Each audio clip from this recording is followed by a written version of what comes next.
Jesse Helms. He hates that version of the Republican Party.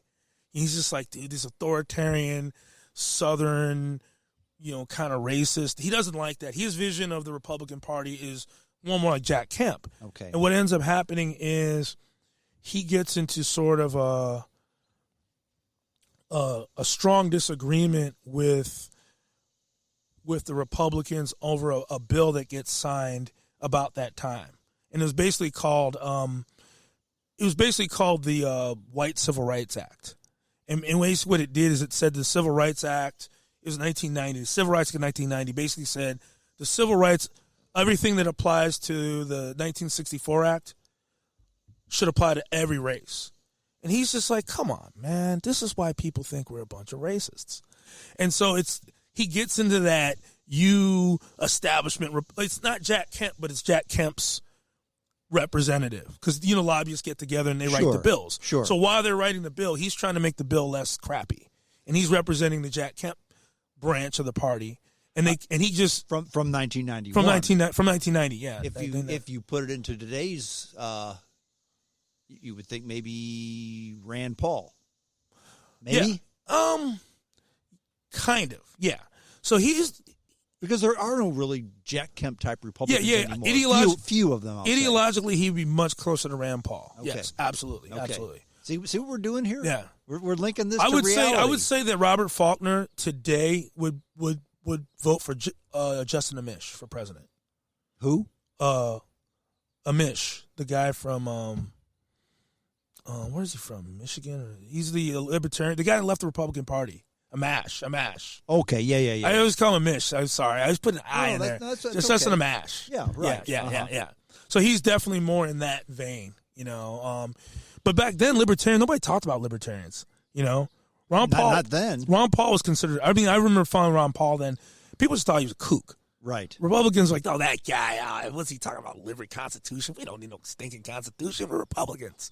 We have the White House. Yeah, exactly. So he gets into sort of a heated row with him, and he's frustrated. He feels the Republican Party is headed the wrong direction, and I'm just taking 4 days off, and I don't know if I want to, because he's a partner in the law firm, so he doesn't need to be a lobbyist. It's just something he does because he makes a lot of money doing it. And then he goes off on kind of like an extra hardcore, partying binge or whatever. And then there's been a vampire who's been watching and waiting for the opportunity to change him. And he goes, okay, here's my chance. And so he goes off to Gary and the vampire sets up this crazy wild time for him, and he jumps him and turns him into a vampire. So they think that he's a certain way, but they don't realize there's this other side to him. And so basically the whole thing about turning a vampire is the person who picks the vampire has to they have whole files on them. They want to make sure you're not turning somebody who's going to eventually work against the order. And it's a very important process that every vampire who picks. They want to make sure they stay on their side and not go over to this, for lack of a better word, the Democratic side. Right. So what ends up happening is they see him as a total obsequious guy because the people who are advising them on this have their own ideology. But what they don't realize, because they think that they think this guy's a total follower, a total shill, because that's their perception of what a Republican, white, male, 32-year-old person is. But what they don't realize is there's this whole other side to Robert where he absolutely, utterly rejected racism. And it kind of gets into, again, it collides hardcore with what's going on now. So he believes in men being strong, but he grew up in a household where his father was a traditional kind of domineering racist, and he's a Democrat. The father is. The father. His father, and he never had a problem with his father, but throughout his life, he saw his father, he's like a Union Democrat that helped the segregationists suppress black people. He did, and he caught his dad doing certain things, but he was like against racism, but he also ran into those Columbia hippies, the white liberals, and he thought they were awful too. So he just stayed out of it because he was just like, well, I'm against racism, but I don't want to be like those Columbia pricks. Exactly. Because they're making it worse. So they didn't know about this. So they assume he's a Republican. And they want to use him. He's a new vampire, and they want to use him because he's got great business skill. They just want to use him to basically project their ideology. But there's another side to him that causes him to ask questions he's not supposed to ask. He's supposed to be compliant, And he's not. Again, Rand Paul. And then there's another catch to it, too, that the people who created him don't quite know about, is that there's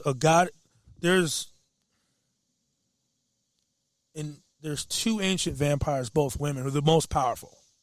They're a whole nother level than the strongest vampire who's around. One of them is still sleeping. The other one wakes up. And the kind of creates sort of a class of super vampires, and she decides to make him one of them because she has her own agenda. Okay. And the ruling class doesn't know about it until later. So that already destabilizes things because that kind of puts him on another path that they just wanted him to be a bureaucrat, to do his job. And they were actually, he was supposed to be a follower. He was supposed to be So this guy, if I hear you correctly, he was supposed to be just one of the guys. He was going to make things better. He was going to follow their agenda. But now all of a sudden he's saying, wait a minute, we need to ask some questions here. Well, because he was a totally different person than they thought he was. Mm-hmm. Because they're supposed to know. Because what ends, like, especially with this particular clan of vampires, what they do is, as it turns out, when they stalk you, they control your mind as a human for like 2 weeks. Just for short intervals, and they get you to tell them everything about them. And so what they do is, and I mean, they all can't do it, but the ruling class ones do this, and they assume that they always have you pegged. Oh, this guy here, boom. But there was something about him that allowed him he was so good at hiding who he really was from humans that the vampires never really saw who he was. And he was actually, even though he was this suit and tie guy as a mortal, he's a dude that agreed with Malcolm X, and he agreed with Ron Paul, and he agreed with Malcolm X before or after the conversion. After. After, okay, yeah. He knew about this. The Malcolm X that got Malcolm X killed. Yes, right. And he knew about all this, and he studied this, but he never got involved because he saw as a young white guy, he saw these white guys being like, I'm a civil rights guy, and he's like, God, you guys suck. You're making it worse. And he had a few black friends, but like I said, so he was 32. He was born in 1959. Okay. So he's 15 in like 1974. And if you think about what's going on in 1974, Watergate, civil rights era, it's the end of the last generation of the critical civil rights era. So race relations are sort of better, but it's the first time black people and white people have really been on a 10 years of a legal equal footing. So there's still a lot of suspicion, and he's seeing this generation of Columbia liberals, and he's like, man, I want to do the right thing. But this ain't it. So he just kind of decides to just listen and doesn't really join anything. But in his own ways throughout his life, he's done what he can to try and stop people from being assholes. Well, now, are these vampires, do they have any desire to make things better racially? Or do they just not care about this? Well, think about this. So let's work through this. Are there other black vampires? Let me ask that question first. So it's Chicago, and he notices something really weird. He's like, man, I'm in Chicago, and there are not a whole lot of black vampires. But Chicago has a lot of black people. Right. Now, there's a couple clans that have a closer to the percentage of black vampires to the population, but nowhere nearly close to what it should be. Nowhere even near 13%. Right. And his clan only had one really prominent black vampire who they give certain vampires territory, and they gave this vampire like the hood. So he was the token black vampire. Absolutely. That never happens today. Right. And they created this vampire to control the blacks. But maybe because none of the other vampires even wanted that area. Well, you got to figure it.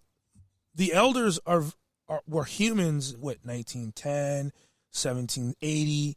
So supposedly they're supposed to leave their human values behind, but nobody ever does. Correct. So in the 1700s, when some of these vampires were living, black people were property. They owned slaves. Right. So what's their ideology going to be? Like, they make the assumption, we're vampires now, we're above that. But are they really? Or are they just people with some kind of enhancement? But they're still the same person that was in 1801, 1802. Some change, but for the most part, no. They haven't. They get into even details, but in general, you assume they're interested in whatever preserves their particular control over the situation. Like, while Robert Byrd later in life perhaps was a champion of civil rights in theory, you can't take away from the fact that he used to be the Grand Cool in the Ku Klux Klan once upon a time. And that goes with Lyndon Johnson. Exactly. Jimmy Carter. People didn't realize Jimmy Carter was a hardcore segregationist. And even in 1990, he said really racist things to the point where Jesse Jackson was going to back Ronald Reagan at one point. Because I remember as a kid hearing people talk about black adults talking about how racist Jimmy Carter was. And then everything switched. Even then the media was powerful. It's nothing like it is now. Right. But I remember all of a sudden it's like, no, we're for Carter now. And I'm like, I thought you guys said this guy's a racist. And then it's like, no, you're for Carter now. And I'm like, little kid with an afro. I'm like, well, okay, I guess. But I always liked Reagan more. And it's funny. I'm watching that debate with my family, and he's like, there you go again. And I'm like, cheer, get your ass kicked. That sucked. And I'm like, yeah, I loved Reagan as like a little kid, but they told me, oh yeah, and that's the way I don't know if it was you, but that's the way as a kid back then before the internet you learned about politics. Who you for? Nixon's a crook. I remember Bill O'Reilly was talking about that. He goes, they told us to be for John F. Kennedy because they said Nixon's a crook, and that was his education on who to support. Right. And it seems like that's likely how it was. I mean, if your 4-year-old kid's not going to read the paper, and the news is going to be a little bit weird for, Back then, the news was pretty, compared to today, the news was kind of down the middle. It really was. When Uncle Walter told you how things were, he was down the middle. Right. So you're not really going to gain a perspective as a kid from the news. So it's like you get the perspective from your parents. Your parents, right, yeah. right. Whereas now kids can kind of deviate and read stuff on their own and go ahead of their parents. And now they're finding that a lot of times kids 17, 18, I had a conversation with this young man. He just graduated high school. He was more with it than anybody I've talked to in South City. He was with it, and he's 18 and he just got it, and he got the balance between not being racist, but also not buying into this corporate wokeism, because they want to make it like, oh, well, you just don't get it because you're older. But I talk to so many young people who are like, we're living it, and we don't want any part of this nonsense. Mm-hmm. Like, he didn't understand why there was a black. He was going to school in St. Charles or whatever, and we were talking, and he understood things that so many adults I know don't understand. And I think that that's something that is good about this internet area, is that it democratizes information. And there's a lot of bad things, of course, about it, but I think if you focus on the good, it's better to, someone said, would you go back? I said, I would never go back, because there were bad things about what was going on back then too. Well, and it's not just focusing on the good. It's focusing on the true.